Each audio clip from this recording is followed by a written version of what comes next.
అకాల వర్షాల కారణంగా పంట నష్టపోయిన రైతులను ఆదుకునేందుకు ప్రభుత్వం సిద్ధంగా ఉందని మంత్రి తుమ్మల నాగేశ్వరరావు తెలియజేశారు.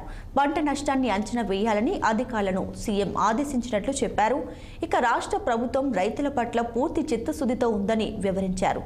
తమ ప్రభుత్వం రైతులను కష్టకాలంలో ఆదుకునేందుకు ఎప్పుడూ సిద్ధంగా ఉంటుందని, ఎన్నికలు రాజకీయాల కోసం ఉత్తుత్తి మాటలు ఉత్తుత్తి పథకాలు ప్రకటించదని వెల్లడించారు. ఇక బీఆర్ఎస్ నేతల మాటలు నేతి బీరకాయలో నేతి చందంగా ఉన్నాయన్నారు. 10 ఏళ్లలో ఏనాడు రైతులకు ఇన్పుట్ సబ్సిడీ ఇవ్వని వాళ్ళు ఇవాళ విడ్డూరంగా మాట్లాడుతున్నారంటూ ఎద్దేవా చేశారు. రెండో మారు కూడా జీవో మాత్రమే ఇచ్చి చేతులు దులిపేసుకున్నారంటూ ఆరోపించారు. మూడోసారి కనీసం పంట నష్టాన్ని కూడా అంచనా వేయలేదని దుయ్యబట్టారు.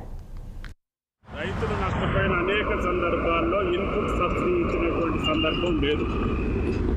సాక్షాత్తు మొన్న ఎన్నికల ముందు ముఖ్యమంత్రి గారు స్వయంగా వచ్చి చూసి ప్రకటించినటువంటి ఇన్పుట్ సబ్సిడీ కేవలం మొదటికిస్తే 150 కోట్లు మాత్రమే రిలీజ్ చేశారు. రెండోసారి వచ్చినటువంటి 250 కోట్లకు జీవో ఇష్యూ చేశారు.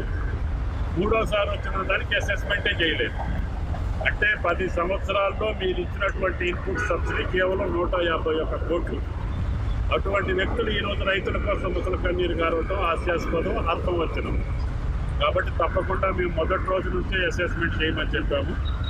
ఎంత నష్టపోతే అంతమంది రైతులకి తప్పకుండా నష్టపరి